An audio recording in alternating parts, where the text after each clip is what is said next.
Hi there, this is Geoff from geoffmobile.com.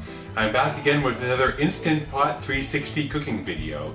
I'm back in the kitchen with this recipe. Behind me I've got the chicken and rice dish. This is a really amazing take on chicken and rice. It's very flavorful with fresh thyme, carrots, mushrooms, garlic and shallots. So it's really delicious and I hope you'll enjoy it. So please come a bit closer and we'll have a look at the ingredients for today.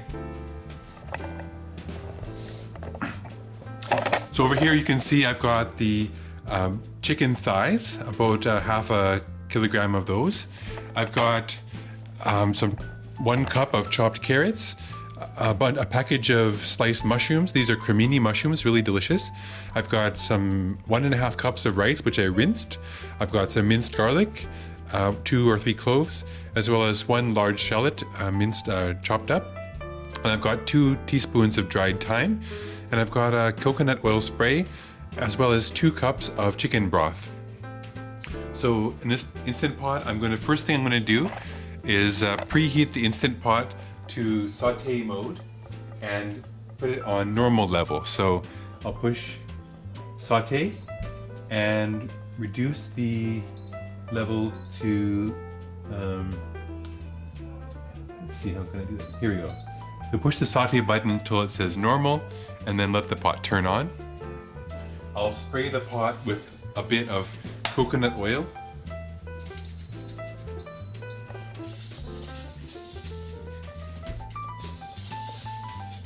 Good. If you come over here to the chicken thighs, I'll show you what I'm going to do here. So basically just going to salt and pepper the chicken thighs generously. I'm just grinding on some salt, some pepper I mean, to the chicken thighs.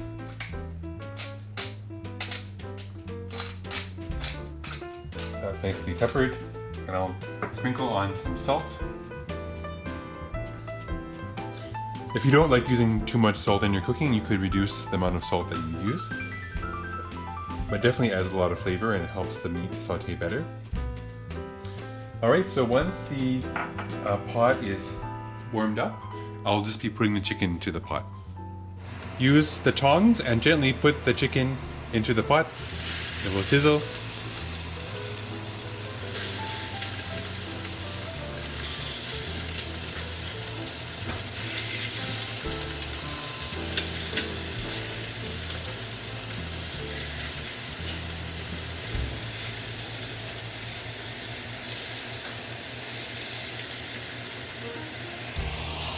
So we're going to cook this for 4 minutes on each side.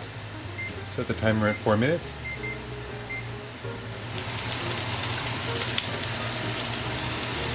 It's almost been 4 minutes on this side, so I'm just going to move things around a little bit in the pot. Make sure they're not sticking too much to the bottom.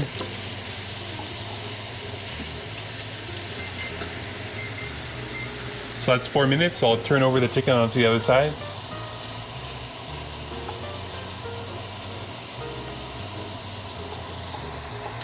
It's nicely browned. Set another 4 minutes. Just loosen the chicken off the bottom of the pan so it doesn't get too stuck on there.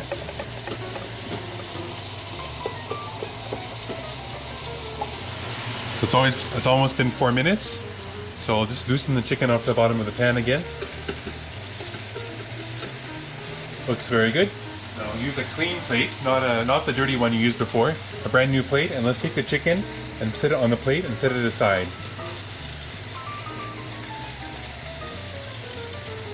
Now pour in 1/4 cup of chicken broth, and you want to scrape the bottom of the pan with a wooden spoon. This is called deglazing, and you want to make sure you scrape off all of the chicken bits that are stuck on the bottom of the pan with the chicken broth.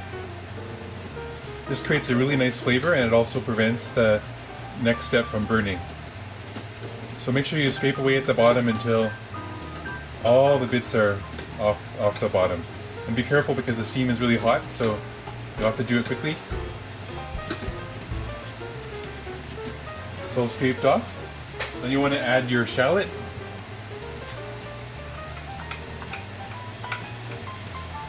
And add your mushroom.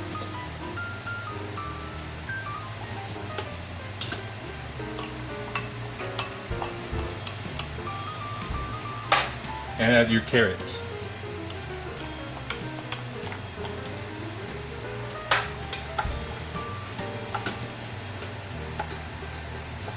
You want to cook this for 2 to 3 minutes, so I'll set a timer for 2 minutes.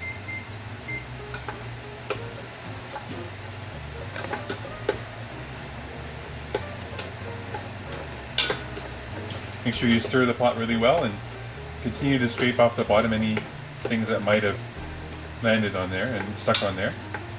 That really enhances the flavor of the dish a lot. So it's been 2 minutes. I think this can cook a little bit longer, so I'll go for 1 more minute. After another minute, I'm going to add the garlic. I'm going to stir that up and let that cook for 1 more minute.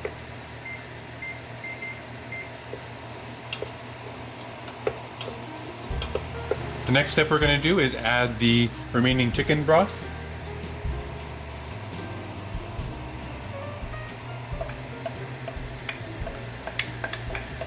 I'm going to stir in the 2 teaspoons of fresh dried thyme. And the next thing you want to do is just dump in the rice, but don't stir, because if you stir it, the rice might burn.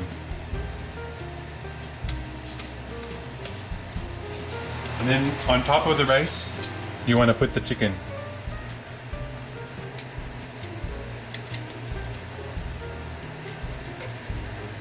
Next, you want to lock the lid on, so make sure your sealing ring is in place and dry, and the top of the pot is clean.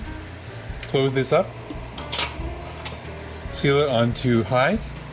Seal it onto sealing mode with a dial, and then you want to turn it off saute mode, so shut off saute mode. And then put it on manual pressure cook for 8 minutes. So now you've put the Instant Pot into its pressure cooking cycle, and what it first does, it's going to heat up to fill the pot with steam, and that will basically cause the pressure to increase in the pot. And then you'll see that on top of the pressure cooker there's a valve. The valve will come up, and that will mean that the pot is sealed, that no more steam can come out. And at that point, it will take a couple more minutes to build up the pressure inside the pot to the full pressure. Once it's reached full pressure, the pot will sense that, and then it will start counting down from the 8 minutes that you programmed. So it's all automatic, and the only thing that can go wrong is if, for some reason, the bottom of the pot burns while it's heating up, it won't be able to come to pressure. So that's the issue I've had with this recipe in the past. With rice, if you just mix the rice into the dish, the rice will be touching the bottom, and then there won't be that layer of vegetables to prevent the rice from burning. So I'm hoping that in this case, the pot will come to pressure and it won't be burned on the bottom. That's some problem that if you go to the original recipe developer's website for this recipe, I'll put the link below. Many people have had that issue with this recipe where the pot burns on the bottom of the rice. So hopefully this trick of not stirring in the rice will solve the issue for us today. It's very clear that the pressure valve has come up, and basically the Instant Pot is now reaching its pressure inside. So we're very unlikely the case that it's going to be burning. I think it actually was quite a big success. So the Instant Pot just beeped. That means it's now reached its full pressure, and you can see on the dial it's counting down from 8 minutes. So that's working just as we hoped, and it's working out perfectly so far.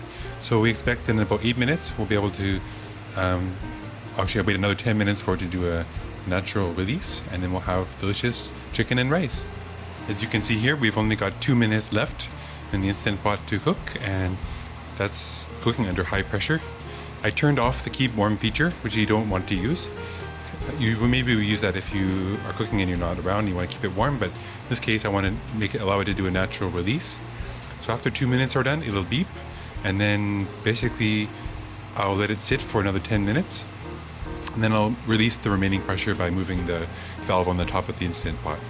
The Instant Pot is beeping right now. That means that it's finished its pressure cycle, and right now it's going to be off, so we'll let it sit for 10 minutes. So now it's 7:38, so timer for 10 minutes. So now is the big reveal. We're going to do what's called a quick release to release the rest of the pressure. Now it's been sitting for 10 minutes, so I'll just turn this dial and the pressure will come out.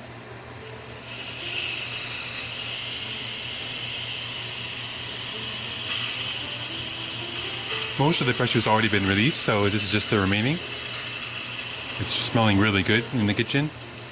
When the pressure is finally released, that little silver valve on the right side will pop down, and that will mean the lid is unlocked, that we can open the lid. The valve just popped down, so let's open it up. Now be really careful when opening it to avoid getting hit by the steam.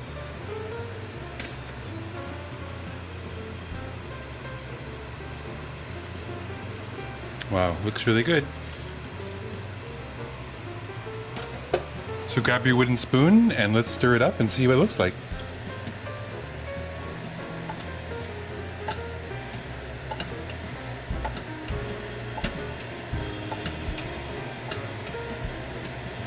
Make sure to mix in all the flavors with the rice. And it's not even burned at all on the bottom. It's perfect consistency. This is really great. Because we gave it a 10-minute to do a natural release, the rice has absorbed a lot more of the liquid. So I'll do a quick close-up video of what you can see inside the pot. It's really nice.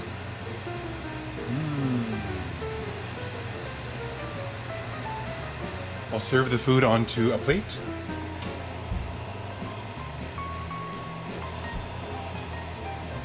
And I'll add a side of some peas and carrots and beans.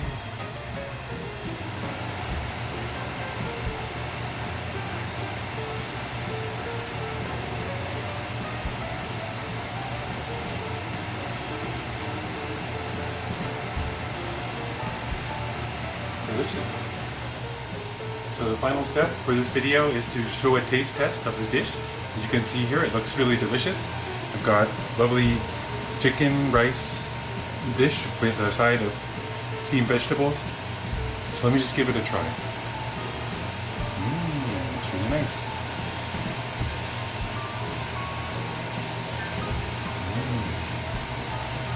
Very good. Lovely dish. I think you'll really enjoy it. So for more videos, if you have any comments, please leave them below. For more videos, please visit geoffmobile.com. You have a great day, and bye-bye for now. Also want to say special thanks to Marjorie at A Pinch of Healthy for providing this recipe, and I modified it slightly. Definitely turned out very well, so thanks again.